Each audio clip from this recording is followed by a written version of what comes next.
What's up, lore masters? This analysis may be a little odd, as I'm going to combine the play-by-play of a few episodes and also discuss the pragmatic realities of the situation. I know it's always curious when you click on my videos, as you never know if you're just going to get a by-the-book explanation of what happens or a moral debate, but hey, that's probably why you subscribe. That, and it's always fun to laugh at the kid who never made anything of himself and is trying to be popular, so we got that.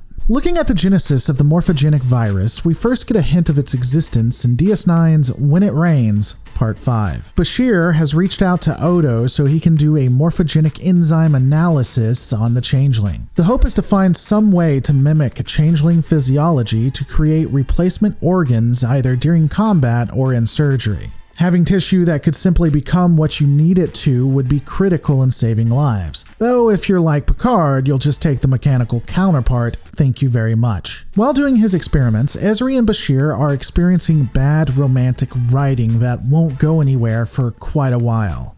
This is thankfully interrupted when the Doctor discovers that Odo has been infected with the same virus that the changelings are suffering from. Bashir requests that Odo's medical files be sent to him from Starfleet Medical, only to get a pushback that the files are classified and require Sigma-9 clearance to get them. It's really interesting to see how Starfleet Medical responds to the Doctor, stating that they won't be sending the files over nor helping him because he was trying to cure someone who was quote-unquote known to consort with the enemy. They also feared that the cure may fall into the hands of the enemy. Now, I'm sure that at this point, many would think I'm going to discuss and condemn the creation of the virus, and how specifically this is the undoing of Starfleet and Starfleet's ethos. For me, I think it's a little bit deeper than that. I don't know if the creation of the virus really destroyed what Starfleet stood for. Because even if the virus had been created, the infrastructure to allow it to be introduced into Odo and ultimately the changelings had been there for quite a while. Starfleet Medical not wanting to assist with finding a cure is extremely pragmatic and possibly even the right move if they want to win the war. But even by our own standards, this is extremely morally questionable, and it is definitively not the Starfleet that entered the war or that of the next generation. As far as we know, this mentality, not wanting to help the Dominion, isn't caused by Section 31 agents, but may be caused by Section 31's culture. Bashir is talking to people that don't want to help the enemy because Starfleet officers and Federation citizens are out there dying every day. And to do this might betray those who had lost their lives and possibly result in a Dominion victory. Quite simply, Starfleet Medical at this point, and for a while, is looking at the ends and seeing if they're justified by the means. Assisting the Dominion could result in the changelings getting better, and that is something that Starfleet Medical won't do, even if it's the right thing by Starfleet standards. Now let me be clear, the Dominion would have no qualms about any of this either. I'm not saying that they are great or the good guys. In fact, they are quite evil. If they could get the cure, they would use it and then continue to try to take over the Alpha and Beta quadrants. And they'd be doing so even stronger than they were. It would be unlikely that the Dominion would ever consider that the cure came from their enemies. They'd just see it as weakness. It is possible that they might have some sympathy if the Solids assisted Odo, but then again, they could just see it as the Solids' requirement to do so. And honestly, the Federation just isn't smart enough to know how to leverage this to show that they aren't the bad guys the changelings think they are. But then again, even though we know how the Dominion would respond, that it is to the detriment of Starfleet,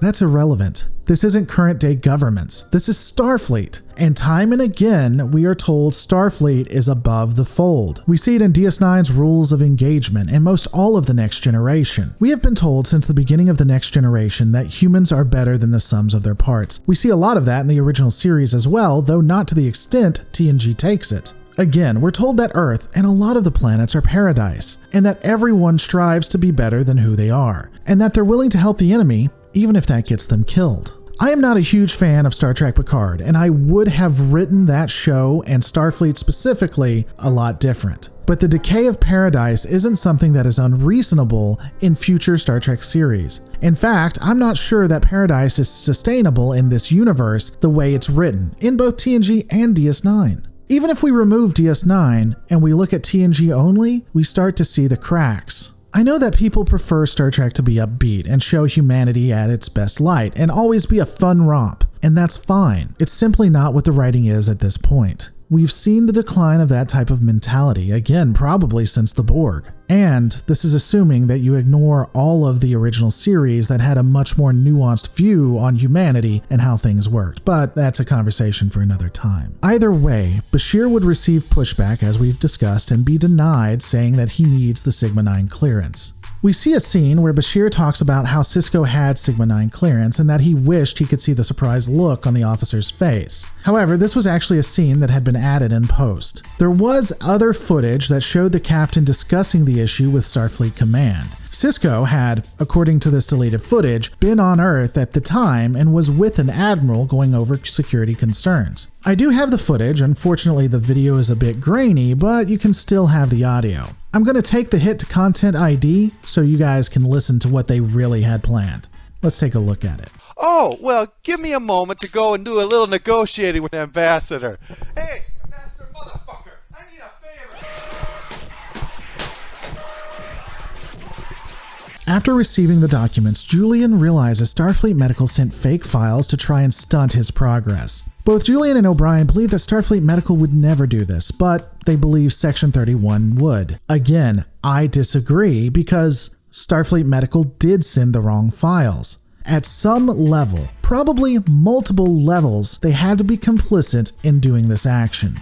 Even with this setback, Bashir would still try to figure out what's going on. He would still do research and go back as far as he could. He would discover that the virus was injected into Odo at Starfleet Medical before the war had even occurred. Let's be absolutely clear here. While it was evident to everyone that war was coming, that it would happen, no conflict had begun at this time. No open declaration of hostilities as far as the Federation was concerned. In fact, Starfleet was dealing with its own coup. And during this time of quote-unquote peace, during the Dominion Cold War, Federation citizens and ultimately sanctioned officers that are arguably a part of Starfleet to one degree or another, created a morphogenic virus and committed an act of terrorism and genocide against another power.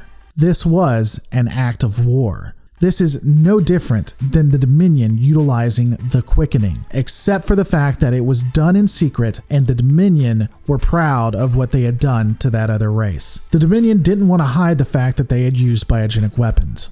Starfleet did. If you include computer experts, doctors, security officers, admirals, clerks, and more, it would mean that at least 73 people had to be involved. Bashir describes Section 31 as a sickness that had slithered into the Federation and was infecting it.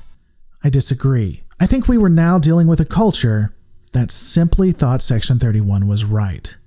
Ultimately, Starfleet would have a public and a private opinion on the matter. Now, with all of that said, let me take a moment from destroying your childhood and say something surprising. In Sloane's and Section 31's own twisted way, I think they are still keeping to the spirit of the Federation. It's just in a very dark form. When we look at the virus and how long it took to impact Odo, as well as the fact that I sincerely believe that Sloane felt bad for the changeling and didn't want him to die, I don't ever think that the Constable was the target. He was just being used as a form of Typhoid Mary. I think that they wanted him to live, but did want to destroy the Founders. Additionally, Section 31 only targeted the changelings. They could have also tried to infect the Jem'Hadar and Vorta, but didn't. We know that there were prisoners of war that included both Vorta and Jem'Hadar, so they had people that could be carriers. They just wanted to take out the authoritarian despots, not those who were ultimately victims themselves.